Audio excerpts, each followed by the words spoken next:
షాదేవ్ కథ ఒక సాధారణ మహిళ, అది అచంచలమైన ధైర్యానికి జాతీయ స్థాయి షూటింగ్ క్రీడాకారిణి. లక్ష్యాన్ని ఛేదించడంలో ఆమెకు సాటి లేదు. కానీ జీవితం ఆమె వైపు ఒక ఊహించని పరీక్షను విసిరింది. 2014లో ఆమెకు ఒక వ్యక్తి పరిచయం అయ్యాడు. అతని పేరు రంజిత్ కోహ్లీ అని చెప్పాడు. జాతీయ స్థాయిలో ఆడిన తర్వాత పెళ్లి చేసుకుందామంటే, నా మీద నమ్మకం ఉంటే నీదే మంచి కోచ్ దగ్గర నీకు ట్రైనింగ్ ఇప్పిస్తా, నీ లక్ష్యంలో నువ్వు ముందుకెళ్ళడానికి నీకు తోడుగా ఉంటా, మీ వాళ్ళు నీకు పెళ్లి చేయడానికి సిద్ధమైపోతున్నారు కాబట్టి మనమే ముందు పెళ్లి చేసుకుందామని గుళ్ళో ఆమెను పెళ్లి చేసుకోవడం. ఆ పెళ్లి చేసుకున్న విషయం ఇంట్లో తెలిసిన తర్వాత అమ్మాయిని బయటికి పంపించడం. ఆ తర్వాత మెల్లమెల్లగా భయంకరమైన నిజాన్ని ఆమె ముందు పెట్టిండు. నిన్ను బాగా ప్రేమించాను, అందుకే నా మత గుర్తింపును దాచి నీకు అబద్ధం చెప్పి నిన్ను పెళ్లి చేసుకున్నాను, నేను రంజిత్ని కాదు రకీబుల్ హసీన్ అని చెప్పిండు. నువ్వు ఇలానే ఉంటే మా వాళ్ళు ఒప్పుకోరు, నువ్వు మతం మారాలి.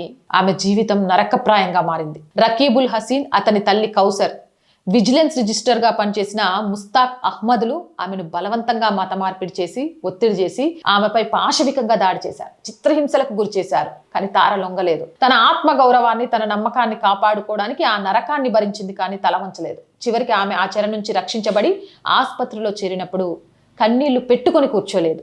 తనను మోసం చేసిన వారికి చట్టపరంగా బుద్ధి చెప్పాలని గట్టిగా నిర్ణయించుకుంది. సుదీర్ఘమైన 9 ఏళ్ల పోరాటం తర్వాత 2023లో న్యాయం గెలిచింది.